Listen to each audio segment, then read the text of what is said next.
Hari ini kita akan membahas secara mendalam 5 kebiasaan yang benar-benar mengubah hidupku hanya dalam waktu 1 minggu. Ya, kamu tidak salah dengar, hanya 1 minggu. Aku tahu kedengarannya seperti sesuatu yang terlalu bagus untuk jadi kenyataan. Tapi aku janji, kebiasaan-kebiasaan ini bukan sekadar tips biasa yang sering kamu dengar di mana-mana. Ini adalah kebiasaan yang nyata, jujur, dan aku sendiri telah memasukkannya ke dalam rutinitas harian. Aku telah melewati berbagai tantangan, terobosan dan kemenangan saat menerapkannya, dan transformasi yang aku rasakan benar-benar luar biasa. Aku sangat bersemangat untuk membagikan kebiasaan-kebiasaan ini denganmu, karena dampaknya yang begitu besar dalam hidupku, dan aku percaya, kebiasaan ini juga bisa membawa perubahan yang sama dalam hidupmu. Apakah kamu ingin meningkatkan produktivitas, memperbaiki kesehatan mental, atau hanya membawa perubahan kecil yang positif dalam kehidupan sehari-hari? Kebiasaan-kebiasaan ini bisa membantumu mencapai itu semua. Jadi, siapkan secangkir kopi, buat dirimu nyaman, dan mari kita mulai. Percayalah, kamu akan ingin mendengarkan hingga akhir, karena kebiasaan-kebiasaan ini bukan hanya sekadar teori. Ini adalah langkah-langkah praktis dan mudah yang bisa langsung kamu terapkan mulai hari ini. Selain itu, aku juga akan berbagi pengalaman pribadi dan wawasan dari perjalananku sendiri. Aku akan memberikan pandangan yang jujur tentang bagaimana kebiasaan-kebiasaan ini bekerja untukku. Jadi, tanpa berlama-lama lagi, ayo kita mulai membahas kebiasaan pertama. Kebiasaan 1, bangun pagi. Kebiasaan pertama yang mengubah hidupku adalah bangun pagi. Sejujurnya, aku bukanlah tipe orang yang menyukai pagi hari. Tempat tidur adalah sahabat terbaikku, dan aku sering menghabiskan waktu malas-malasan di tempat tidur lebih lama daripada yang seharusnya. Pagi hari biasanya terasa kacau, membuatku merasa seperti selalu memulai hari dengan langkah yang kurang tepat. Tapi suatu hari aku memutuskan untuk mencoba bangun lebih awal. Aku mulai dengan menetapkan alarm pukul 5 pagi. Beberapa hari pertama benar-benar berat. Aku ingat harus menyeret tubuhku keluar dari tempat tidur, merasa lelah, dan bertanya-tanya apakah semua ini sepadan. Tapi aku terus bertahan, dan di hari ketiga sesuatu yang luar biasa mulai terjadi. Aku mulai menghargai ketenangan di pagi hari. Ada sesuatu yang sangat magis tentang bangun sebelum dunia terbangun, ketika semuanya terasa tenang dan damai. Waktu ekstra di pagi hari itu aku gunakan untuk melakukan hal-hal yang sebelumnya terasa mustahil dilakukan. Aku memulai hariku dengan olahraga ringan, seperti peregangan atau jogging singkat di sekitar lingkungan. Olahraga ini tidak hanya membangunkanku, tapi juga memberiku energi untuk sepanjang hari. Selain itu, aku juga meluangkan waktu untuk meditasi dan menetapkan niat harian. Momen kecil untuk mindfulness ini membawa perbedaan besar dalam cara pikirku sepanjang hari. Salah satu keuntungan mengejutkan dari bangun pagi adalah aku tidak lagi merasa terburu-buru. Aku punya cukup waktu untuk menikmati sarapan sehat, menyeruput kopi perlahan, dan merencanakan hariku. Awal hari yang tidak terburu-buru ini menciptakan pola pikir yang lebih positif sepanjang hari. Aku merasa lebih terorganisir, kurang stres, dan punya kendali lebih atas waktu yang kumiliki. Salah satu pengalaman yang paling berkesan adalah saat aku duduk di balkon dan menyaksikan matahari terbit untuk pertama kalinya. Melihat langit berubah warna dan dunia perlahan terbangun memberiku rasa syukur yang begitu mendalam dan kedamaian yang sulit dijelaskan. Saat itu aku benar-benar memahami kekuatan bangun pagi. Tentu saja, bangun pagi mungkin tidak cocok untuk semua orang, tapi aku sangat menyarankanmu untuk mencobanya, setidaknya selama seminggu. Mulailah dengan bangun 15 menit lebih awal dari biasanya. Lalu secara perlahan tambahkan waktu bangun lebih awal jika memungkinkan. Kamu mungkin akan terkejut dengan seberapa besar dampak positifnya terhadap hidupmu. Ini bukan hanya tentang memiliki lebih banyak waktu di hari itu, tapi tentang menggunakan waktu tersebut untuk menciptakan awal hari yang lebih penuh kesadaran, niat, dan kebahagiaan. Kebiasaan 2, olahraga harian. Kebiasaan kedua yang benar-benar mengubah hidupku adalah olahraga harian. Aku ingin jujur padamu, Aku dulu bukan orang yang rajin berolahraga. Aku sering mencari alasan untuk menghindarinya. Aku terlalu lelah, aku tidak punya waktu, atau aku mulai besok saja adalah alasan yang sering aku pakai. Tapi suatu hari, aku memutuskan untuk berhenti mencari alasan dan mulai membuat perubahan. Aku membuat komitmen untuk bergerak setiap hari selama 1 minggu, dan hasilnya luar biasa. Aku memulai dengan langkah kecil, hanya 20 menit sehari. Aku mencoba berbagai jenis aktivitas, seperti yoga, jogging, dan latihan kekuatan untuk menjaga variasi agar tidak bosan. Hari-hari pertama terasa sulit, tubuhku pegal, ototku terasa nyeri, dan aku merasa lelah. Tapi aku terus mengingat alasan mengapa aku memulai, yaitu untuk merasa lebih baik, baik secara fisik maupun mental. Pada hari keempat, sesuatu yang luar biasa terjadi. Aku bangun dengan perasaan lebih berenergi, suasana hatiku membaik secara drastis, dan aku merasa lebih positif. Aku menyadari bahwa 20 menit olahraga ini bukan hanya tentang membakar kalori atau membangun otot.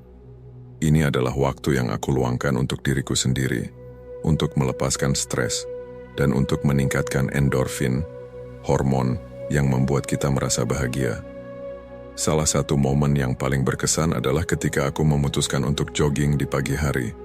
Udara pagi yang segar, langit yang cerah, dan jalanan yang sepi memberiku rasa kebebasan dan kejernihan yang belum pernah aku rasakan sebelumnya.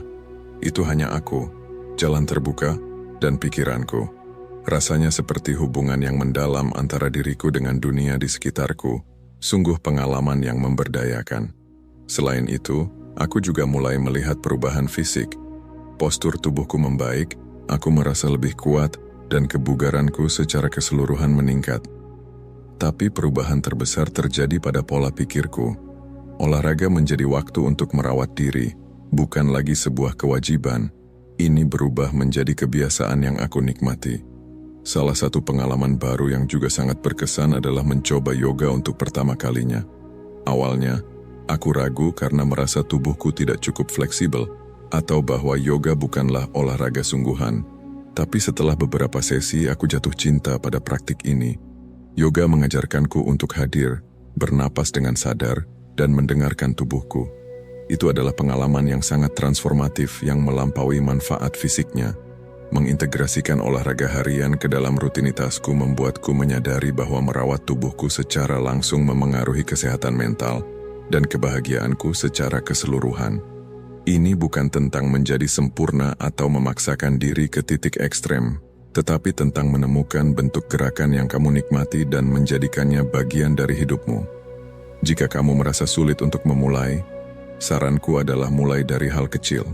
Temukan aktivitas yang kamu sukai, apakah itu menari, mendaki, atau hanya berjalan kaki. Komitlah untuk beberapa menit sehari dan bangun rutinitasmu dari sana. Percayalah, manfaat yang kamu rasakan akan sepadan dengan usaha yang kamu lakukan. Kebiasaan ini bukan hanya mengubah tubuhku, tapi juga mengubah cara pandangku terhadap hidup.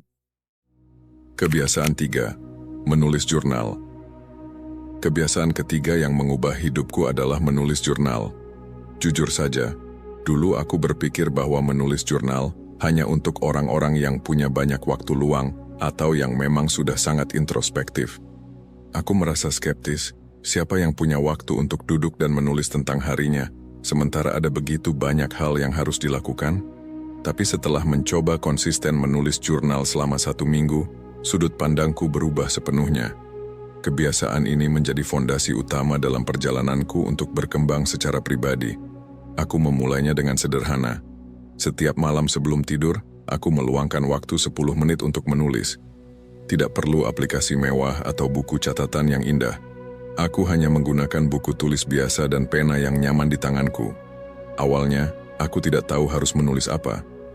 Malam pertama, aku hanya mencatat hal-hal sederhana, seperti bagaimana hariku berjalan, apa yang membuatku bahagia, dan apa yang menjadi tantanganku.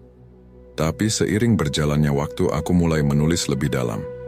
Aku menuliskan tentang impianku, kekhawatiranku, tujuan hidupku, bahkan hal-hal yang membuatku tidak percaya diri. Rasanya seperti memiliki percakapan dengan diriku sendiri, Dan disitulah keajaiban mulai terjadi. Aku mulai melihat pola dalam pikiranku dan perilakuku. Aku menyadari bahwa ada kekhawatiran tertentu yang tidak perlu aku pikirkan, sementara ada area lain di mana aku bisa mengambil langkah nyata untuk memperbaiki situasi. Salah satu momen yang paling berkesan adalah ketika aku menulis tentang hari yang sangat penuh tekanan di tempat kerja. Dengan menuliskan secara detail apa yang membuatku stres, bagaimana perasaanku, dan apa yang bisa aku lakukan di masa depan, aku menemukan kejelasan. Proses ini memberiku rasa kontrol atas emosiku dan membantuku untuk tidak larut dalam perasaan negatif. Selain itu, menulis jurnal juga membantuku melacak kemajuan. Aku mencatat kemenangan-kemenangan kecil, bahkan yang paling sederhana sekalipun. Melihat kembali halaman-halaman jurnalku yang penuh dengan pencapaian, baik besar maupun kecil, memberiku motivasi untuk terus maju. Salah satu contoh yang sangat memberiku dorongan adalah ketika aku menulis tentang persiapanku untuk presentasi besar di kantor. Membaca kembali proses persiapanku dan hasil positif yang aku dapatkan memberiku rasa percaya diri yang luar biasa. Aku juga menambahkan bagian rasa syukur dalam jurnalku. Setiap malam, aku menuliskan 3 hal yang aku syukuri pada hari itu. Kebiasaan sederhana ini secara perlahan menggeser fokusku dari apa yang kurang dalam hidupku menjadi apa yang sudah aku miliki. Salah satu entry yang paling membekas di hatiku adalah tentang kebaikan seorang asing yang membantuku membawa barang belanjaan yang berat. Menuliskan hal ini tidak hanya membuatku merasa bersyukur, tetapi juga menginspirasiku untuk melakukan kebaikan yang sama kepada orang lain. Melalui jurnal, aku menemukan banyak hal tentang diriku sendiri, keinginan, ketakutan, kekuatan, dan kelemahanku. Menulis menjadi bentuk terapi yang sangat efektif. Itu adalah tempat yang aman di mana aku bisa jujur sepenuhnya dengan diriku sendiri, tanpa takut dihakimi. Proses ini membantuku mengurai pikiran-pikiran dan emosi yang sering terasa begitu rumit. Jika kamu belum pernah mencoba menulis jurnal, aku sangat menyarankanmu untuk mencobanya. Jangan khawatir tentang menulis dengan sempurna atau memiliki pemikiran mendalam. Tulis saja apa yang ada di pikiranmu, seperti aliran kesadaran, rangkuman harimu, atau refleksi tentang suatu peristiwa. Beri dirimu kebebasan untuk mengekspresikan apa yang kamu rasakan. Kamu mungkin akan terkejut dengan seberapa besar rasa kejelasan dan ketenangan yang bisa dibawa oleh kebiasaan ini ke dalam hidupmu. Ingat, ini bukan tentang apa yang kamu tulis, tapi tentang proses menulis itu sendiri. Kebiasaan 4, makan dengan penuh kesadaran. Kebiasaan keempat yang mengubah hidupku adalah makan dengan penuh kesadaran.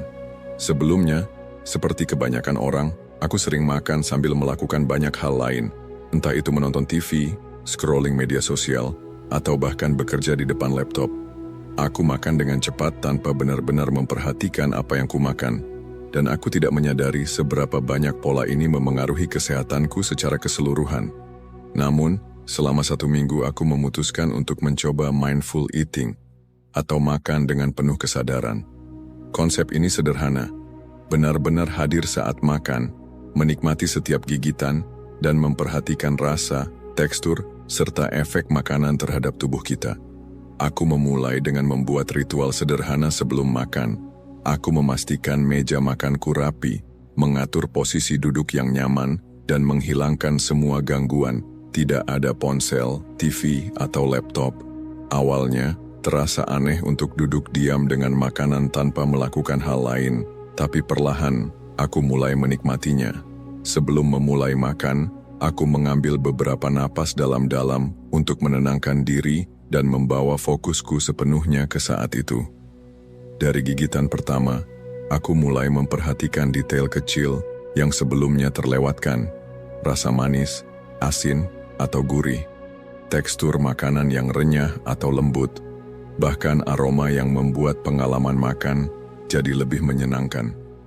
Aku merasa seperti menemukan kembali makanan yang sudah sering kumakan, tetapi kali ini terasa lebih memuaskan. Salah satu hal pertama yang aku perhatikan adalah betapa aku jauh lebih menikmati makananku. Bahkan, makanan sederhana seperti salad atau semangkuk oatmeal menjadi pengalaman yang kaya dan menyenangkan.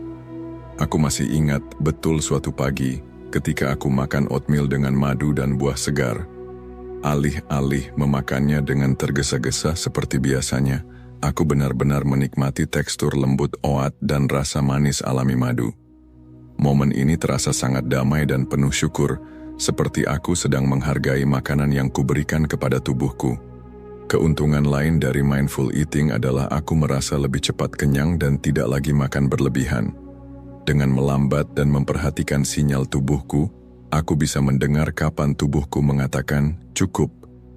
Ini adalah perubahan besar bagiku, karena sebelumnya aku sering makan terlalu banyak hanya karena sibuk atau terganggu oleh hal lain. Selain itu, aku mulai memperhatikan bagaimana makanan tertentu memengaruhi tubuhku. Makanan yang diproses membuatku merasa berat dan lelah, sementara makanan segar seperti buah dan sayuran memberikan energi dan perasaan ringan. Pola ini membuatku secara alami lebih memilih makanan sehat tanpa merasa terpaksa. Aku juga menjadi lebih sadar akan hubungan emosionalku dengan makanan.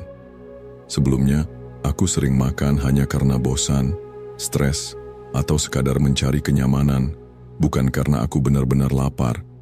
Kesadaran ini membantu aku untuk berhenti sejenak, bertanya kepada diriku sendiri apa yang sebenarnya aku butuhkan. Ada satu malam ketika aku sangat menginginkan camilan manis setelah makan malam. Tapi aku berhenti sejenak, mengambil napas, dan bertanya apakah aku benar-benar lapar. Ternyata aku hanya merasa lelah setelah hari yang panjang. Sebagai gantinya aku membuat secangkir teh hangat dan beristirahat, pilihan yang jauh lebih memuaskan. Mindful eating benar-benar mengubah cara aku melihat makanan. Kebiasaan ini bukan hanya soal makan sehat, tetapi juga membangun hubungan yang lebih baik dengan makanan dan tubuhku.